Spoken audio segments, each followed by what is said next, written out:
Bonjour à tous et bienvenue sur Monocommander où on parle du format Commander multijoueur sur Magic the Gathering. Aujourd'hui, partie 3 et dernière partie de mon point de vue sur les cartes de Strixhaven, qui ont été toutes révélées à ce jour, et uniquement pour le format Commander multijoueur. Je ne parle pas de limité, je ne parle pas de standard ou de construit autre, et ce n'est que mon point de vue très subjectif sur ces cartes. On reprend où on s'était arrêté avec Mila et Luca, pour commencer avec un des nouveaux Planeswalkers de l'extension, qui est assez intéressant car c'est une modale double face card. Avec sur la face recto une créature légendaire lui permettant d'être commandant, Mila Crafty Companion, et au dos, Luca Wayward Bounder, qui en fait donc un commandant Boros. Mila est une créature coûtant 3 pour une 2-3, qui permet, dès qu'un adversaire nous attaque, de mettre un marqueur loyauté sur tous nos Planeswalkers, et dès qu'un adversaire cible un de nos permanents avec un sort ou une capacité, de piocher une carte. La deuxième ligne protégera nos permanents de beaucoup de choses en nous donnant de la pioche, tandis que la première nous incitera à jouer beaucoup de Planeswalker. Le côté Luca est plus cher, coûtant 6, permet de piocher des cartes en échange d'une autre, et de réanimer des créatures depuis notre cimetière, ou enfin de gagner un emblème similaire à Warstorm Surge. Luca est donc beaucoup plus centré sur les créatures. J'ai déjà pas mal d'idées de deck avec cette carte, surtout avec le côté Mila, et si une vidéo sur des pistes de construction vous intéresse, n'hésitez pas à me le dire en description. Autre double face card avec Pestilent Cauldron et Restorative Burst, qui est au recto un artefact et au dos un rituel. L'artefact, le Pestilent Cauldron, fait plusieurs choses très intéressantes. Il nous permet de créer de petites créatures en échange de cartes de notre main, pouvant être remplisseurs de cimetière efficaces pour des stratégies de réanimation. Il permet aussi de meuler tous nos adversaires d'autant de cartes que de points de vie que l'on a gagné ce tour-ci, ce qui dans certains decks peut même être une condition de victoire alternative.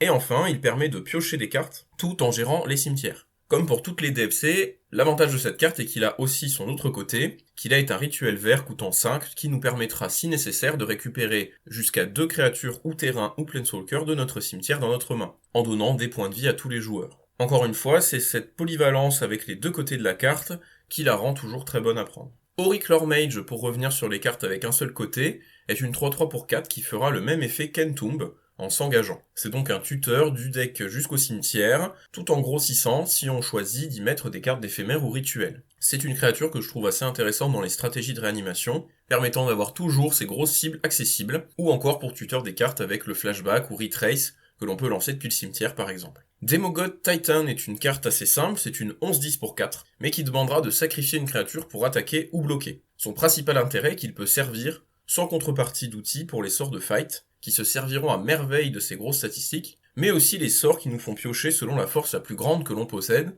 comme Rishkar Expertise. Il peut aussi être très utile avec des cartes comme Chandra's Ignition, et toutes celles qui synergisent avec la force élevée. Il sert aussi de moteur à sacrifice dans des decks comme Korvold, tout en posant une créature vraiment imposante. Deadly Brew est un rituel unco pour seulement 1 vert 1 noir, qui demandera à chaque joueur de sacrifier une créature ou un planeswalker. Et si on en possède l'un ou l'autre, qu'on devra aussi sacrifier, on pourra alors récupérer n'importe quelle carte de permanent de notre cimetière dans notre main, transformant ainsi n'importe quel jeton ou créature assez faible en un effet de regrowth combiné à un maraudeur sac-pot. C'est une carte qui peut être très intéressante pour avoir de la récursion, et fonctionnera au mieux dans les decks sacrifices. Dina Soulsteeper est un commandant Golgari coûtant 2, avec une ligne de texte assez simple. Dès que vous gagnez des points de vie, chaque adversaire perd un point de vie. Cette ligne à elle seule crée une combo de victoire avec une seule carte, Exquisite Blood. Mais on peut aussi l'imaginer comme un outil de pression qui arrive tôt dans la partie, dans un deck qui gagne de la vie de façon répétée. Sa deuxième capacité est un outil de sacrifice pour 1 incolore, qui donnera à Dina plus X plus 0, X étant la force de la créature sacrifiée,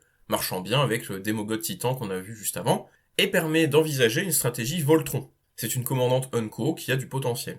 Sedgemoor Witch est une carte que j'aime bien, c'est une 3-2 menace pour 3 qui demandera 3 points de vie à nos adversaires s'ils souhaitent la cibler.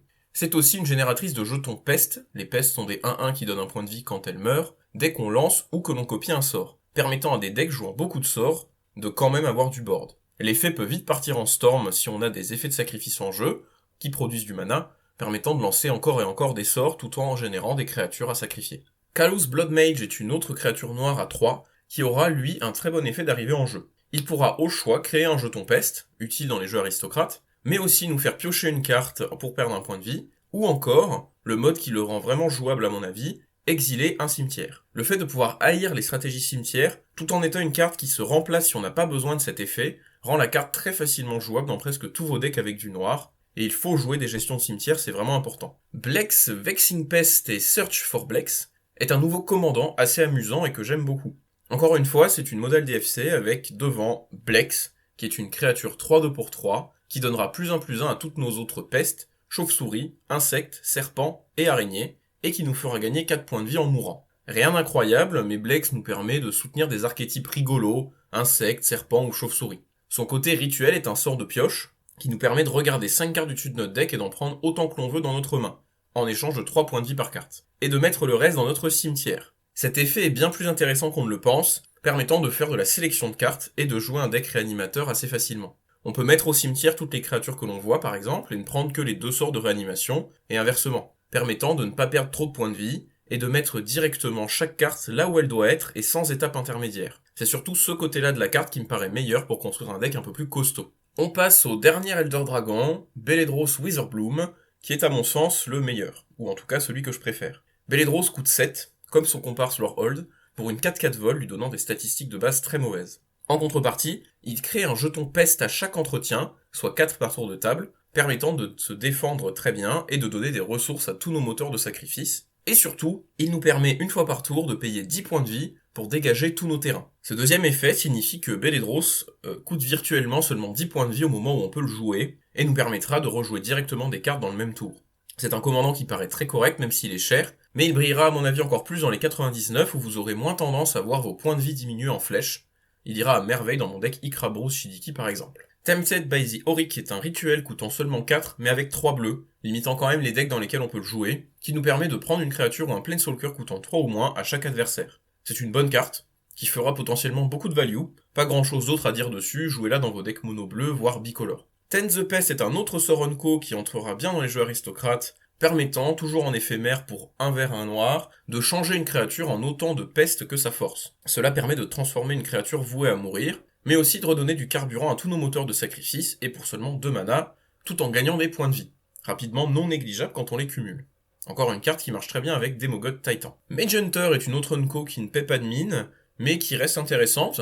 C'est une 3/4 pour 4 qui fera perdre 1 point de vie à nos adversaires qui lancent ou qui copient des sorts. Une espèce de Magecraft inversé. Pour moi c'est plutôt une carte de méta, qui empêchera des combos Magecraft infini ou punira les joueurs qui préfèrent n'avoir que des sorts dans leur deck. Rien d'incroyable, mais ayez-la en tête si vous jouez toujours avec 3 joueurs Iset à vos tables. Mortality Spare est un éphémère qui détruira un permanent non-terrain, simple, efficace, mais un peu cher car coûtant 4. Il pourra coûter seulement 2 si on a gagné des points de vie le tour où on le lance, la rendant dans certains decks plutôt très bonne.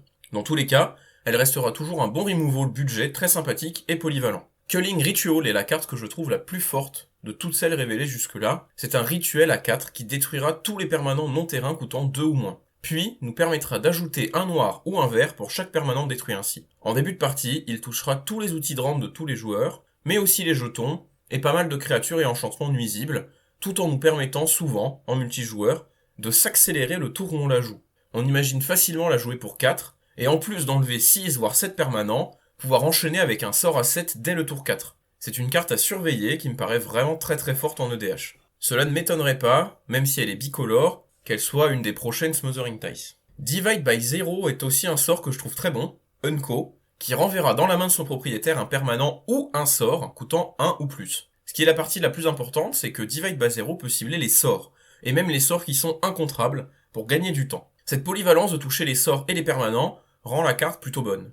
En plus de ça, on pourra apprendre, en commandeur cela veut dire défausser et piocher. C'est une carte à 3 que je trouve vraiment sympa, qui creuse dans notre deck en plus de nous gagner du temps, et elle aura sa place dans pas mal de decks à mon avis. Et enfin, pour finir ces vidéos d'analyse, Rushed Rebirth est encore un sort Golgari coûtant 2, en éphémère, qui permettra, quand une créature ciblée meurt ce tour-ci, d'aller chercher dans notre deck une créature coûtant moins pour la mettre directement en jeu. L'énorme avantage de cette carte est qu'elle ne nécessite pas de cibler une de nos créatures, augmentant les chances d'avoir de bonnes cibles tout le temps. En plus, elle profitera bien des adversaires qui trichent avec la mana, en posant d'énormes créatures tôt dans la partie, en réponse à un removal, qui va chercher à gérer cette menace trop précoce, pour aller nous chercher nous aussi quelque chose de gros. C'est un effet de tuteur en éphémère, qui s'activera assez souvent dans une partie, il y aura toujours des créatures fortes prêtes à mourir. Ce sera tout pour cette série d'analyses sur Strixhaven.